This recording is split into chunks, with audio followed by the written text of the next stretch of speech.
Shalom semua yang menyaksikan, khususnya bagi Soulmeter di BIC. Tuhan memberkati seluruh kehidupan dan segala keaktivitasan bahkan pelayanannya. Kita berdoa. Baru ata Adonai Elohenu melek haolam hakol nihya bidabro. Terpujilah Engkau ya Tuhan, Allah yang kami sembah, Raja semesta alam yang menciptakan segala sesuatu melalui firman-Nya. Bapa di sorga, siang hari ini ya Tuhan, kami akan mendengarkan kembali kebenaran sabda-Mu. Kuduskan kami semua, supaya setiap kami yang mendengar memiliki hati yang siap dibajak oleh Engkau, sehingga lewat firman-Mu kami semakin mengerti, semakin memahami apa yang Tuhan kehendaki atas hidup kami, terlebih-lebih apa yang harus kami kerjakan di tengah-tengah kehidupan kami. Terima kasih Bapa, sekalipun di tengah pandemi, tapi kami tetap yakin pemeliharaan-Mu begitu sempurna atas hidup kami. Terpujilah Tuhan, kami akan mendengarkan dan menyambut firman-Mu. Dalam nama Yesus, amin. Kita akan mendengar firman Tuhan. Efesus 3 ayat 18 sampai 19, 2 ayat saja, yaitu Efesus pasal 3 ayat 18 dan 19. Aku berdoa supaya kamu bersama-sama dengan segala orang kudus dapat memahami betapa lebarnya dan panjangnya dan tingginya dan dalamnya kasih Kristus, dan dapat mengenal kasih itu sekalipun ia melampaui segala pengetahuan. Aku berdoa supaya kamu dipenuhi di dalam seluruh kepenuhan Allah. Ayat yang kita baca, yang kita dengar adalah bagian dari perikop doa Paulus kepada jemaat di Efesus. Kerinduan Paulus supaya jemaat di Efesus memiliki keyakinan yang penuh dan memohon agar dapat mengerti misteri rahasia Allah. Itu sebabnya Paulus mengawali dengan kalimat autocharin. Itulah sebabnya aku bersujud kamtoh, menyembah kepada Bapakku. Jadi Paulus memulai supaya harapan Paulus, permohonan Paulus, kerinduan Paulus kepada Tuhan, supaya jemaat di Efesus, jemaat yang dikasihinya, jemaat yang dibangunnya, dapat mengerti. Sebab untuk mengerti misteri Tuhan, rahasia Allah itu, hanya Allah yang sanggup. Hanya Tuhan yang sanggup memberikan pengertian itu. Itu sebabnya doa Paulus supaya Tuhan betul-betul bisa membuka rahasia itu, sehingga jemaat semakin bertumbuh, jemaat semakin mengerti, jemaat semakin kuat. Itu yang menjadi inti dari doa Paulus yang begitu penting. Sampai Paulus harus berdoa. Padahal kalau saya baca di dalam perikop ini, sepertinya di dalam doa Paulus tidak berdoa untuk kemakmuran jemaat. Tapi saya yakin bahwa Paulus juga pasti berdoa. Tapi tentu bagi Paulus ada hal yang paling penting. Ada hal yang sangat penting yang harus diketahui. Tidak sekedar kenikmatan, kekayaan materi, kesehatan, dan kelepasan dari kesusahan yang menghantui jemaat Efesus. Sekalipun saya percaya di sisi doa yang lain, Paulus pasti juga berdoa untuk segala keperluan dan kebutuhan jemaat di Efesus. Tapi khusus apa yang kita baca, Paulus ingin sekali agar ada rahasia yang besar sehingga jemaat Efesus, apapun yang mereka hadapi, mereka tetap kuat, mereka tetap tidak gentar, karena mereka mengerti dan mereka boleh bertumbuh imannya lebih dari hari-hari kemarin. Di dalam doa Paulus dia mengatakan begini, ayat 18, supaya kamu orang-orang kudus, kata lain orang percaya, ekisho, supaya kamu orang percaya, supaya kamu orang kudus, engkau mampu, kata lambano, memahami, menangkap. Jadi ibarat kalau kita sering nonton bola, seorang kiper dengan begitu lincahnya, begitu tangguhnya dia menangkap bola itu hingga tidak terlepas. Itu yang dimaksudkan. Itu yang diinginkan oleh Paulus di dalam doanya kepada jemaat di Efesus dan tentu kepada kita hari-hari ini. Ekisho, supaya engkau dapat mampu, kata lambano, menangkap, mengerti, memahami sedalam-dalamnya betapa tisplatos, betapa lebarnya, artinya tak terukur, dan meksos panjangnya, dan hupsos tingginya. Kata hupsos tingginya ini berbicara kedudukan ilahi, tempat yang maha tinggi. Dan ini rahasia yang Paulus ingin jemaat mengerti. Dalamnya, batos sangat dalam, kasih Kristus, kasih agape. Paulus ingin supaya rahasia ini, supaya mampu memahami lebarnya, panjangnya, tingginya. Dan ini bukan berbicara ukuran manusia, tapi berbicara ukuran ilahi. Sehingga begitu panjang tak terukur, begitu dalam. Itu sebabnya Paulus berdoa memohon kepada Allah. Dia bersujud. Dalam bahasa Arab disebut tafakur. Dia bersujud kamto. Saking dia pingin supaya rahasia yang dalam, yang lebar, yang tinggi, yang tidak dapat dipikiri dengan akal manusia, tidak dapat dipahami sekedar dengan kecerdasan, kepintaran manusia yang terbatas itu. Sehingga tidak ada cara lain kecuali Paulus minta kepada Tuhan.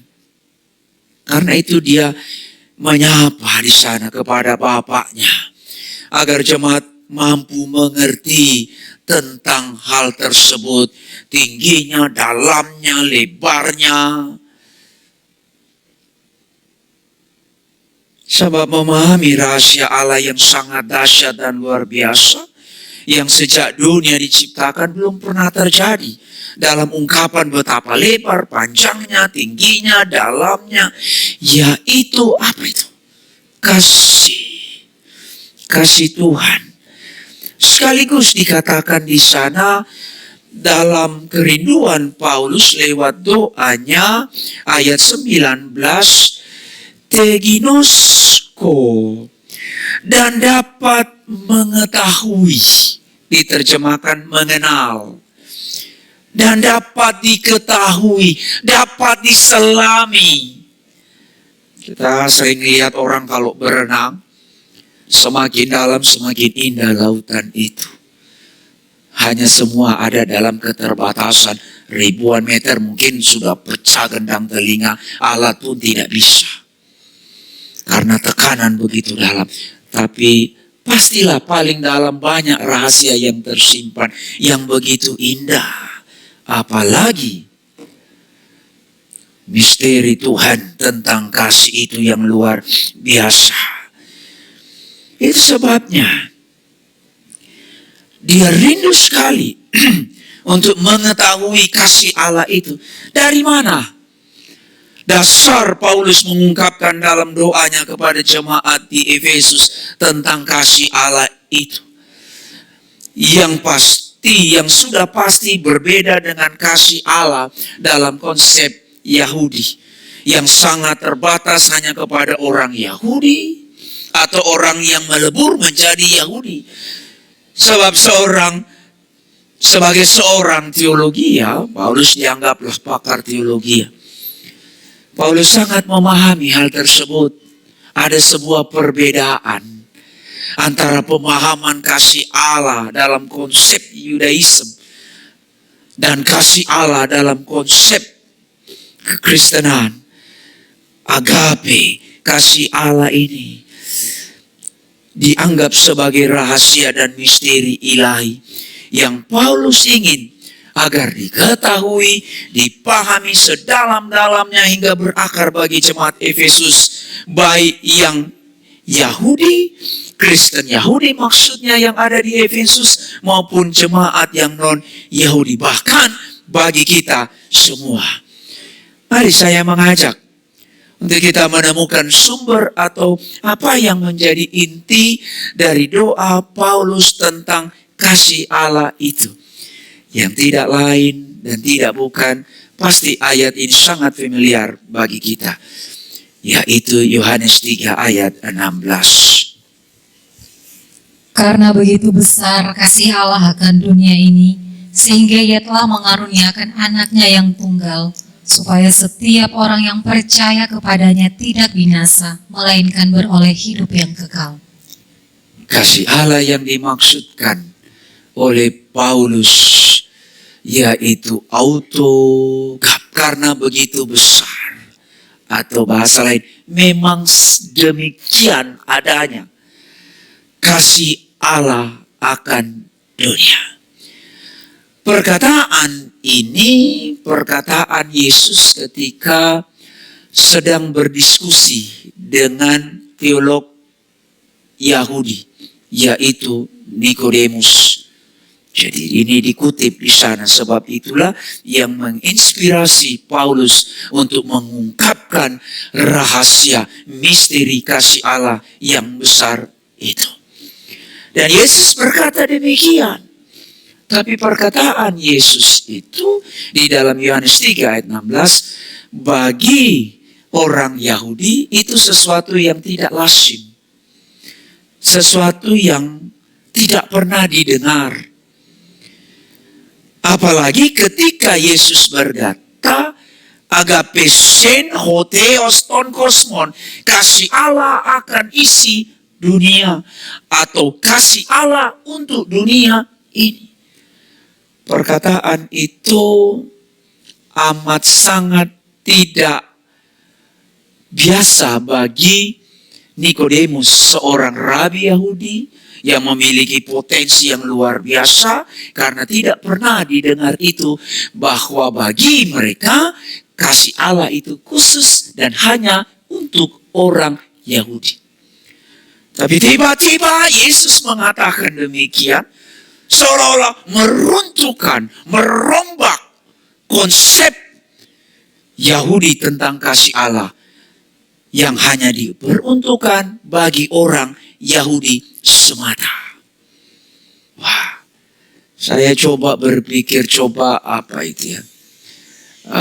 merekonstruksi. Kalau kita cerita kepada orang sesuatu yang tidak lazim, pasti dia terkejut. Tapi persoalannya ini menyangkut sesuatu yang sesungguhnya dia sangat paham. Nikodemus sangat paham bahwa Allah itu hanyalah Allahnya orang Yahudi. Sehingga kasih Allah itu hanya untuk orang Yahudi. Bagaimana tiba-tiba guru yang baru kemarin muncul? guru yang tidak terlalu populer di kalangan Sanhedrin, atau mungkin juga tidak terlalu dianggap atau dihormati oleh para rabi. Tapi herannya, Nikodemus ingin mengetahui apa sih yang diajarkan oleh Yesus itu. Dan tentu begitu kaget dia ketika apa yang dikatakan oleh Yesus sesungguhnya berbeda, bertolak belakang dengan konsep kasih Allah sebagaimana yang Yesus ungkapkan. Itu sebabnya. Tapi heran sekarang ini, kalau kita lihat bahwa Nikodemus yang sangat dihormati, walaupun dia terkejut dengan pernyataan Yesus, tapi kemudian Nikodemus tidak melaporkan bahwa ini sebuah penistaan untuk agama Yahudi, untuk ajaran agama Yahudi. Tidak seperti sekarang, apa-apa penistaan, apa-apa penistaan. Tapi ya memang ada juga dengan sengaja kelompok-kelompok dan sebagainya dengan menganggap dan menilai ajaran, agama, kitab orang lain menurut dirinya. Tapi itulah yang terjadi. Tapi mari kita lihat. Nikodemus seperti apa ya?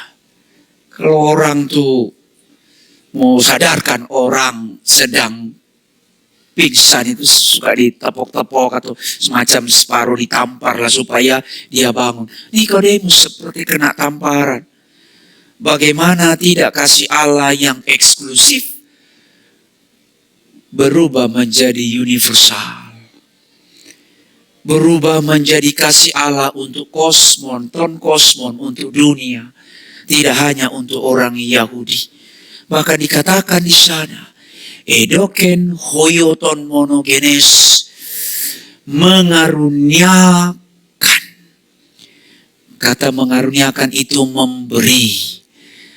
Kata mengaruniakan, Allah mengaruniakan, itu menjadi bukti bahwa ketidakmampuan manusia yang berdosa untuk dapat mengasihi Allah.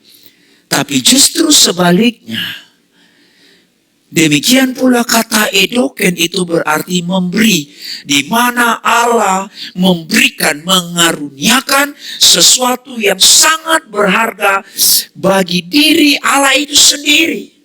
Karena sesungguhnya pemberian Allah kepada manusia memang tidak sebanding dengan pemberian manusia, bahkan dengan diri manusia itu sekalipun tidak sebanding. Sehingga kalau kita pertanyakan alasan tentang Allah mengaruniakan pemberiannya, pemberian anaknya yang tunggal kepada manusia, maka kita tidak akan pernah menemukan jawaban. Bahkan tidak mungkin menemukan alasan sekecil apapun yang dapat menjadi layak dan melayakkan sehingga kita berhak untuk menerima pemberian Allah untuk itu. Sebab apa yang dia karuniakan, apa yang dia beri menunjukkan kasihnya yang rahasia itu, yang tidak bisa dipahami oleh manusia. Dalam titik inilah kita masuk pada dimensi di mana makna agape, hotheos, kasih Allah terlalu dalam dan begitu sulit untuk dipahami. Itu sebabnya Paulus katakan dalam Efesus 3 ayat 19b, ia kasih Allah itu melampaui hyperbal, tidak terbandingkan, atau hiperbola yang berlebihan. Bahkan genosis, segala pengetahuan, kepandaian, pengertian, kecerdasan manusia di muka bumi ini tidak akan mampu untuk mengerti. Sehingga apa yang Allah karuniakan untuk manusia adalah misteri yang terdapat dalam diri Allah sendiri. hingga kemudian menjadi nyata dan dapat dilihat bahkan dimiliki manusia. Istilah ini sama dengan istilah dari mitologi menjadi ontologi. Dari yang tidak dapat dipahami dengan akal manusia yang sangat terbatas tentang misteri agape hotheos, kasih Allah yang begitu dalam, yang kemudian kasih itu merujuk kepada pemberiannya. Dia mengaruniakan anaknya. Dan Yohanes katakan dia menjadi manusia. Itu yang dimaksudkan dari mitologi menjadi ontologi. Sebab miliknya itu menyamai dengan dirinya. Jadi waktu Allah beri, yang dia berikan, yang dia karuniakan kepada kita, Yohanes katakan firman itu bersama dengan dia. Dan firman itu dikaruniakan hingga genap waktunya. Galatia katakan, Yohanes mencatat firman itu menjadi manusia. Apa yang dia beri, apa yang dia karuniakan, itu sama dengan dirinya. Karena itu dalam diri Yesus Allah menyatakan pribadinya di sana. Dikatakan lagi dengan kalimat hoioton monogenes, anak yang tunggal yang sangat dikasihi Allah. Apa sesungguhnya pengertian tentang kata anak? Ada dua. Yang pertama, apa pengertian antara anak? Apa relasinya? Apa nisbah dalam bahasa Arab? Apa hubungannya? Apa relasi anak itu dengan Allah? Dan semoga orang-orang yang tidak dapat mengerti, orang-orang yang di luar orang Kristen bisa mengerti dan kemudian tidak berkata, oh, Allah beranak, Allah punya anak, Allah punya keturunan. Bukan itu. Kata anak, huio, korelasinya dengan Allah. Yang pertama, relasi Allah dengan anak dalam konteks Allah anak sebelum dia menjadi manusia. Sebagai firman, dia bersama-sama dengan Allah. Sebagai firman, tidak ada yang dapat dijadikan Allah. Sebagai firman, Allah menyatakan segala sesuatu padanya. Lewat firman, manusia dapat menghampiri Allah dan bebas. Dan lewat firman manusia memperoleh pengampunan dan keselamatan. Sebab firman itu datang dan keluar dari Allah menjadi manusia. Itu sebabnya ketika dia menganugerahkan firman-Nya menjadi manusia, sama saja dia menganugerahkan dirinya. Sebab firman dan Allah satu di dalam kekekalannya. Firman bersama dengan Allah. Lewat firman itulah segala sesuatu dijadikan di sana. Yang kedua, apa sesungguhnya pengertian dari kata huio, anak? Penisbaannya atau relasinya dengan manusia. Tadi dengan Allah, sekarang dengan manusia. Sebab dia menjadi sama seperti manusia. Supaya apa? Untuk mengembalikan kemanusiaannya, kemanusiaan manusia yang telah rusak, supaya kembali kepada manusia yang dikehendaki, yang menjadi prototipenya Tuhan ketika manusia diciptakan. Hanya melalui dia. Ibrani 2 ayat 17. Itulah sebabnya, maka dalam segala hal ia harus disamakan dengan saudara-saudaranya, supaya ia menjadi imam besar yang menaruh belas kasihan dan yang setia kepada Allah untuk mendamaikan dosa seluruh bangsa. Opelo, ia harus Homeo disamakan artinya dalam rupa, dalam wujud manusia. Kata dengan adelphos saudaranya, atau disamakan serupa seperti manusia. Sehingga manusia boleh menjadi ciptaan yang baru ketika terhisap dengan kematian dan kebangkitan Kristus. Jadi tidak mungkin manusia bisa terlepas dari upah dosa yang menuju kepada kebinasaan yang kekal. Berarti dalam keabadian manusia telah kehilangan keselamatan yang kekal. Tapi karena kemanusiaan Sang Firman itu, Yesus itu, kita boleh memperoleh tubuh kemanusiaan yang kekal. Ada jaminan, ada kepastian. Pastilah semua orang mati. Tapi kita punya kepastian, kita punya jaminan yang pasti. Sebab firman yang satu dengan Allah, bersama dengan Allah, dia menjadi manusia, menjadi sama, serupa dengan kita, supaya kita yang berdosa boleh menjadi manusia yang dikuduskan oleh kemanusiaan Kristus itu. Itu sebabnya sehingga Efesus 3 ayat 19 dikatakan di sana, aku berdoa supaya hinaplero agar kamu sempurna, agar kamu dipenuhi pas di dalam setiap pleremu, kegenapannya, kepenuhan Allah. Kasih manusia, kasih dunia tidak akan bertahan lama. Tapi kasih yang tak pernah pudar hanya bersumber dari kasih Allah di dalam Kristus yang telah dikaruniakan kepada kita manusia. Allah yubarik lakum. Tuhan memberkati kita sekalian. Kita berdoa.